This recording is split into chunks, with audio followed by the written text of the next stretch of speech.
संजय सिंह प्रधानमंत्री मोदी से कह रहे हैं कि प्रधानमंत्री मोदी सिंदूर के सौदागर हैं। आज मैं कहना चाहूँगी ये बिल्कुल गलत बात है। 7 मई को जिस दिन मॉक ड्रिल होना था उसी दिन मोदी जी ने तो एक आगाह दे दिया था, लेकिन लोगों को पता ही नहीं था। लोग सोच रहे थे एक मॉक ड्रिल हो रहा है, लेकिन एक्चुअली में मोदी जी ने तो इंतकाम कर दिया था। जितने भी हमारे सेना है, इतनी आर्मी है, उन लोगों ने ऑलरेडी वो पाकिस्तान में घुस के जितने भी आतंकवादी हैं उनका खात्मा कर दिया था। तो संजय सिंह कह रहे हैं कि उन लोगों को नहीं पकड़ पाए हैं, सौदा कर रहे हैं मोदी जी सिंदूर बेचने वाले हैं। बौखलाहट, इसको मैं कहूँगी विपक्षी की बौखलाहट। That's it. क्या कहेंगे संजय सिंह आज इस तरीके की बातें कर रहे हैं? इससे पहले राहुल गांधी सवाल उठा रहे थे, कह रहे थे कि पाकिस्तान को लेकर तो बोल रहे हैं, पर भारत की जो सरकार है उन्होंने पाकिस्तान को पहले खबर पहुंचाई। हमारे कितने जेट गिरे, इस पे जवाब दें विदेश मंत्री। मैं कहना चाहूँगी पहले राहुल गांधी हिंदी सीखें, प्लस जितना जब भी वो संसद में बैठते हैं उनके सवाल और उनके जवाब ऐसे होते हैं जिन पे सबको हंसी आती है और मीम्स बन जाते हैं। तो सबसे पहले वो राजनीति सीखें, उसके बाद मोदी जी के ऊपर कुछ बोलें। और इसी के साथ मैम आपने देखा होगा कि जिस तरीके से पाकिस्तान और हिंदुस्तान के बीच में सीज फायर हुआ, इसको लेकर भी यही विपक्षी पार्टियां सवाल उठा रही हैं। कांग्रेस ने तो ये तक कह दिया था कि इंदिरा गांधी की तरह जवाब नहीं दे पाए मोदी जी, और आज संजय सिंह ने भी ये कहा कि सीज फायर कर जो है वो गलत किया, ये पाकिस्तान में हमला नहीं कर पाए। और कांग्रेस के ही अध्यक्ष हैं मल्लिकार्जुन खड़गे, वो कहते हैं छिटपुट तो युद्ध था, ये छिटपुट मतलब छोटा सा युद्ध था पाकिस्तान में।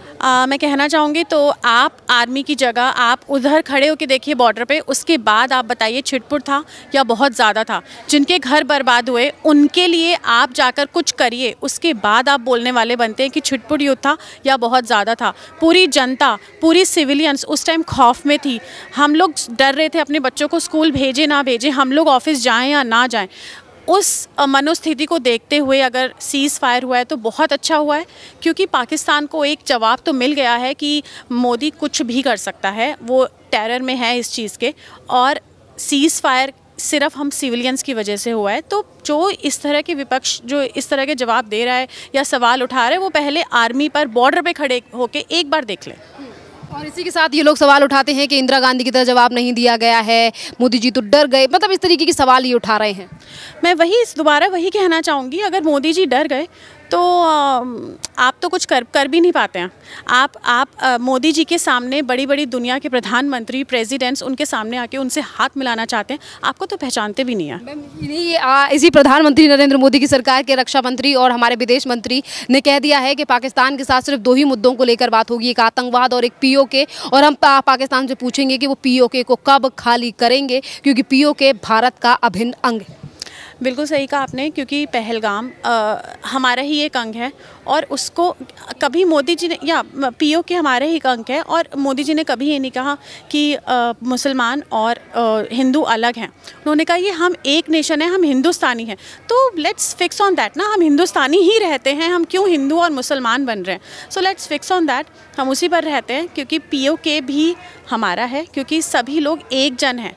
इंदिरा गांधी या मैं कहूँ नेहरू जी ने तो बंटवारा करवा दिया था, हम मिलाना चाह रहे हैं। नहीं, जिस तरीके से पाकिस्तान ने पीओके पर, यानी कि पाकिस्तान ने कब्जा कर रखा है हमारे हिस्से के कश्मीर पर, उसे खाली कराने के लिए सरकार ने सीधे तौर पर कह दिया है कि कब खाली करेगा पाकिस्तान। बिल्कुल, ये सवाल तो उठाना ही चाहिए, और मोदी जी ने उसके लिए बहुत सारे काम किए भी हैं। जिस तरह से आपने देखा कि उन्होंने पानी रोक दिया था, उन्होंने जिस तरह की स्पेशल फोर्सेस के थ्रू ऑपरेशन सिंदूर को रखा, तो उस तरह से ही आगे भी बहुत सारी मैं सोचती हूँ कि मोदी जी हैं तो हम लोग का डर और हम लोग के जितने भी खौफ था ना, वो जाता जा रहा है धीरे धीरे। हमें पता है हमारे ऊपर हमारे सरताज हैं और वो सब कुछ अच्छे से करेंगे। इसी के साथ ऑपरेशन सिंदूर के बाद जिस तरीके से तमाम कुछ ऐसे भी देश निकलकर सामने आए जिन्होंने पाकिस्तान का सामने से खड़े होकर जो समर्थन किया, जिसमें से टर्की, अजरबैजान, चाइना एक हैं, और इन्हीं तीनों देशों का हमारे देश में बॉयकॉट शुरू हो गया। बिल्कुल, इसका बॉयकॉट करना चाहिए, हमें वहाँ बिल्कुल भी नहीं जाना चाहिए। पिछले साल टर्की में, पिछले साल नहीं, 2023 में टर्की में जब भूकंप आया था, उस टाइम पे हम लोगों ने ही उनकी इतनी हेल्प करी थी। लेकिन अब हमें वहाँ का बिल्कुल टूरिज़्म ख़त्म कर देना चाहिए। तब उन्हें अभी भी अपील कर रहे हैं इंडियन से कि प्लीज़ आप आइए, प्लीज़ आप हमारा विज़िट करिए, क्योंकि उनको एक डर लग गया है कि इंडियंस नहीं आ रहे, हमारा ठप होने वाला है, हमारी 80% टूरिज़्म ख़त्म होने वाला है। आज देश में जो राष्ट्रभाव की भावना है, जिसके चलते वो पाकिस्तान, टर्की जैसे देशों का बॉयकॉट कर रहे हैं और ऐसे देशों को समर्थन कर रहे हैं, वहीं घूमने जा रहे हैं जो भारत के साथ हैं, उस पर क्या कहेंगे? बहुत बहुत अच्छी चीज़ है ये। एक्चुअली मैं बताना चाहूँगी, थोड़े टाइम पहले हम लोग भी टर्की का ही बना रहे थे। हम लोगों ने अपनी टिकट्स कैंसिल कर दी हैं। लेट्स सी अभी हम लोग कहाँ जाएंगे, लेकिन उस देश में तो हम नहीं जाने वाले हैं। और भी चीज़ों का हम बॉयकॉट धीरे धीरे करते ही जा रहे हैं, जैसे चाइनीज़ प्रोडक्ट्स का, बहुत सारी चीज़ों का बॉयकॉट करते जा रहे हैं, क्योंकि जो हमारे साथ नहीं, हम उनके साथ कभी भी नहीं। इसी चाइना को लेकर और इसी टर्की को लेकर जब कांग्रेस के नेताओं से सवाल पूछा जाता है तो वो माइक इधर से इधर घुमाते हैं, पर टर्की के बॉयकॉट को लेकर एक शब्द नहीं।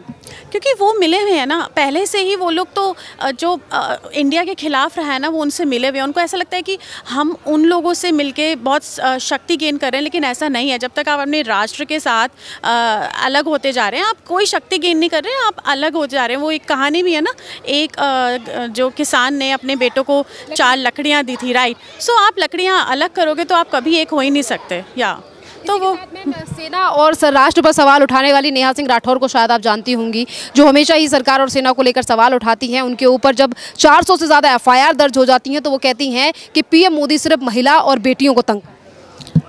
अब ये सिर्फ अपने बचाव की बातें हैं और कुछ भी नहीं है।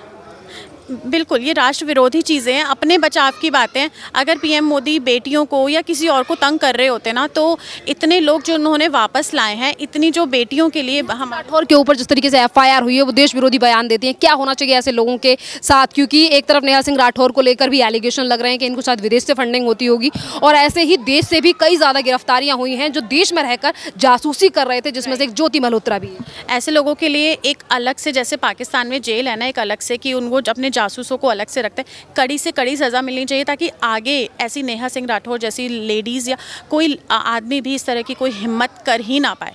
उस कड़ी से कड़ी सज़ा, मतलब बहुत कड़ी सज़ा उनको मिलनी चाहिए। ऐसे जेल, जैसे काला पानी जेल था ना, ऐसा कुछ जेल होना चाहिए हमारे यहाँ। अब फिर देशद्रोही लोग हैं। एग्जैक्टली होना चाहिए। जो रेप करते हैं छोटे बच्चों का, किसी का भी, इनफैक्ट छोटे बच्चों के लिए तो सबसे ज़्यादा, जो हमारी इन्फॉर्मेशन वहाँ पहुँचा रहे हैं, मींस जासूस, ऐसे लोगों के लिए बहुत जैसे काला पानी जेल है ना, ऐसे मोदी जी को कुछ सोच के एक कड़ी से कड़ी सज़ा देनी चाहिए। जैसे बाकी देशों में हो रहा है, ऐसा बहुत कड़ी सज़ा है उन लोगों के लिए कि वो हिम्मत भी नहीं कर पाते, सोच भी नहीं पाते। ऐसा हमारे देश में एक रूल हो जाए ना, तो मज़ा आ जाएगा। इसी के बाद, ऑपरेशन के बाद, यानी कि पाकिस्तान से जो यहाँ अवैध लोग रह रहे थे और अवैध बांग्लादेशी थे, उन सभी को वापस भेजा जा रहा है। और कोर्ट ने भी कह दिया है हमारा देश कोई धर्मशाला।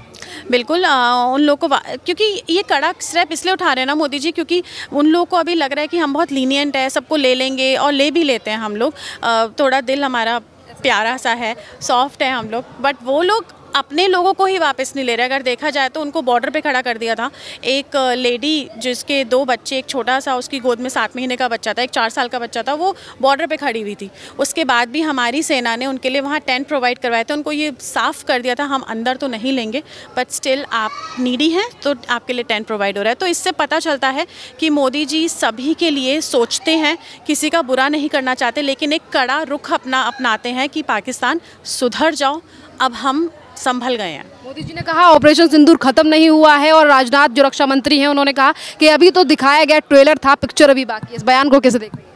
मैं इस बयान को इसी तरह से देख रही हूँ, क्योंकि अभी तो सीज़ फायर होकर रुक गया है, आई गेस, क्योंकि वहाँ से सीज़ फायर होने के बाद भी हमला हुआ था। तो इस चीज़ को भी मोदी जी एक पलटकर जवाब ज़रूर देंगे। तो मैं इस चीज़ को इसी तरह से देख रही हूँ कि हमारी जनता सेफ़ और ज़्यादा होने वाली है, आर्मी और ज़्यादा मजबूत होने वाली है, और देशों से गठबंधन ज़्यादा अच्छे से होने वाला है, और फिर मुँह तोड़ जवाब पाकिस्तान को मिलने वाला है। ऑपरेशन सिंदूर में भारत ने जितने भी हथियारों का इस्तेमाल किया, चाहे फिर वो ब्रह्मोस मिसाइल हो, आकाश एयर डिफेंस हो, इन सभी को खरीदने के लिए अब विदेशों की लंबी कतार लग चुकी है, और सब भारत का एयर डिफेंस सिस्टम बिल्कुल ख़रीदना चाहते हैं, क्योंकि मैं वही कहूँगी, इस टाइम भारत बहुत मजबूत होता जा रहा है। पहले तो हम यही बोलते थे कि मोदी जी देश विदेश का दौरा करते हैं, उनको घूमने का शौक़ है, लेकिन नहीं, वो घूम नहीं रहे थे, वो उनकी टेक्निक्स अपना रहे थे, वो लोगों से मिल रहे थे, अपने गठबंधन को मजबूत कर रहे थे, जिसको हमने ऑपरेशन सिंदूर के दौरान बहुत अच्छे से देख लिया और जाँच लिया। बहुत बहुत धन्यवाद मैम। क्या कहेंगी जिस तरीके से प्रधानमंत्री मोदी को लेकर संजय सिंह कह रहे हैं कि सिंदूर के सौदागर हैं? नहीं मैडम, ऐसा कुछ नहीं है। जो मोदी जी ने जो किया वो बहुत अच्छा किया है हमारे देश के लिए, और आगे आने वाले समय में और भी अच्छा करेंगे।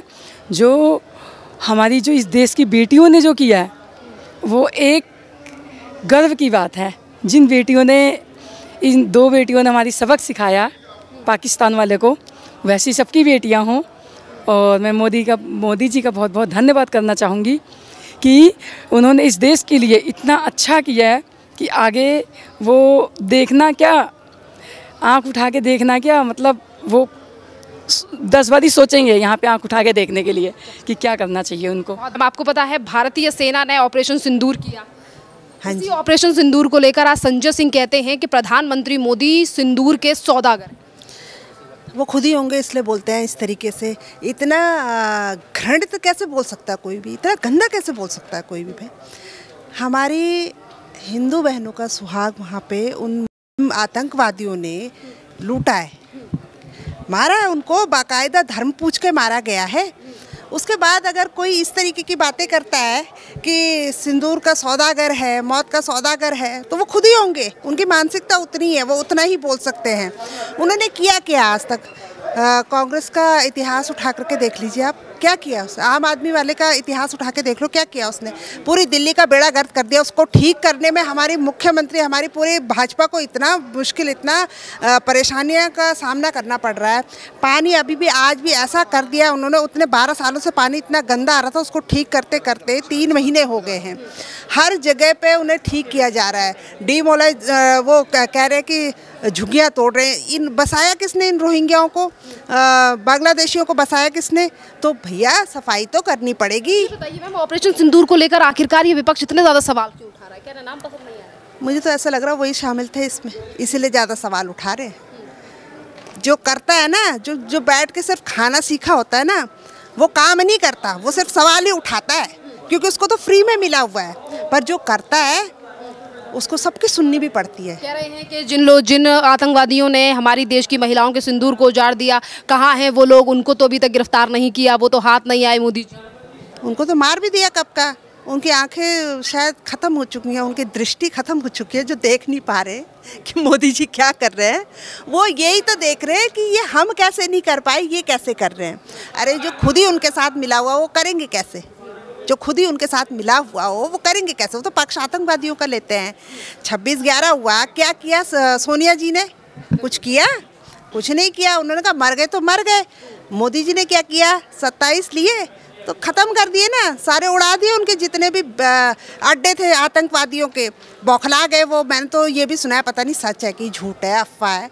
नूर में कहते हैं उनका परमाणु का जो अड्डा था वो भी दरार से दरखास्त हो गया। बिल्कुल दरार आ गई उसमें, तो उस पर जो था बिल्कुल बिल्कुल। तो मतलब मोदी जी अपना काम करके आ चुके हैं, चिंगारी छोड़ के आ चुके हैं, सेना अपना काम करके आ चुकी है। और जो लोग सवाल उठा रहे हैं उनके लिए क्या?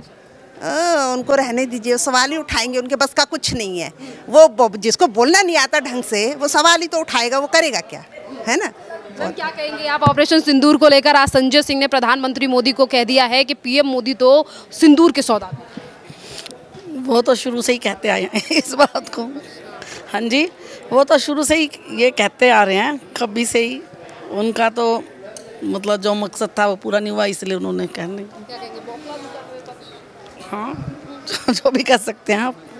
मैम आप क्या कहेंगे, जिस तरीके से सिंदूर को लेकर प्रधानमंत्री मोदी ने आज तमाम बयान दिए, महिलाओं के सिंदूर पर ये ऑपरेशन किया गया, और आज विपक्ष कह रहा है, संजय सिंह कह रहे हैं कि पीएम मोदी सिंदूर के सौदागर है। मैम रुक जाइए एक मिनट, इनसे आप बताइए मैम, जिस ऑपरेशन सिंदूर के बारे में आप अच्छी तरीके से जानती हैं, जिस तरीके से भारतीय सेना ने पाकिस्तान को मुंह तोड़ जवाब दिया, आज संजय सिंह पीएम मोदी को कह रहे हैं कि ये जो आदमी यानी कि प्रधानमंत्री जो हैं वो सिंदूर के सौदागर हैं। जिसको कुछ पता ही नहीं सिंदूर के बारे में, वो तो प्रधानमंत्री के बारे में ऐसा ही तो सब कहेगा ना। जो कुछ काम करना नहीं जानता वो बकवास करना ही जानता और कुछ नहीं जानता। हमारे मोदी जी काम कर रहे हैं, सेवा भी कर रहे हैं। और भारतीय सेना को लेकर जो लगातार लोग सवाल उठा रहे हैं, भारतीय सेना पे तो सवाल उठाने का मतलब ही नहीं होता। वो इतनी जी जान से सेवा कर रही है देश की, तो उस पर सवाल बेवकूफ़ लोग ही उठाएंगे। ऑपरेशन सिंदूर को लेकर आखिरकार एक तरफ पाकिस्तान तो वैसे ही बौखलाया हुआ है, फिर हमारे देश के ही नेता क्यों सवाल उठा रहे हैं? ऐसे लोगों के साथ क्या करना चाहिए? भेज दो पाकिस्तान। क्या नाम है? उमा। उमा जी, आप मुझे बताइए, जिस तरीके से संजय सिंह कह रहे हैं कि पीएम मोदी सिंदूर के सौदागर हैं, सिंदूर को लेकर आज प्रधानमंत्री मोदी ने भी कहा कि किस तरीके से इसका महत्व है हमारे भारत में, पर आज इसी सिंदूर को लेकर इस तरीके की बातें कर रहे हैं संजय सिंह। गलत है वो सब कुछ जो कह रहे हैं। उनसे पूछो ना, सेना जो वहाँ पे काम कर रही है, ऐसे कहने का क्या, कहने को तो कोई भी कुछ भी कह सकता है ना। हर किसी की बात को अगर सच मानने लगे तो क्या होगा। आज संजय सिंह प्रधानमंत्री मोदी को सिंदूर को सौदागर बता रहे हैं। इससे पहले राहुल गांधी हमारी सेना और देश के विदेश मंत्री से सवाल पूछ रहे थे कि ये बताएं कि हमारे कितने जेट गिरे। ओपोजिशन पार्टी है, कुछ भी कह सकती है। उनका तो काम ही यही है, उनके आगे बहस करने को कोई फ़ायदा नहीं है। संजय सिंह कह रहे हैं कि जिन लोगों ने 22 तारीख को पहलगाम में हमारी देश की महिलाओं का सिंदूर उजाड़ा वो आतंकवादी नहीं पकड़े गए। भाई ऐसा तो नहीं है, नहीं पकड़े गए हैं, पकड़े गए हैं, बाहर पकड़े गए हैं, मार गिराया उनको, ऐसी बात नहीं है। अब वो कहने को तो कोई कुछ भी कह सकता है, तो ऐसे लोगों के मुंह लगना भी बेकार है। क्या कहेंगे सर?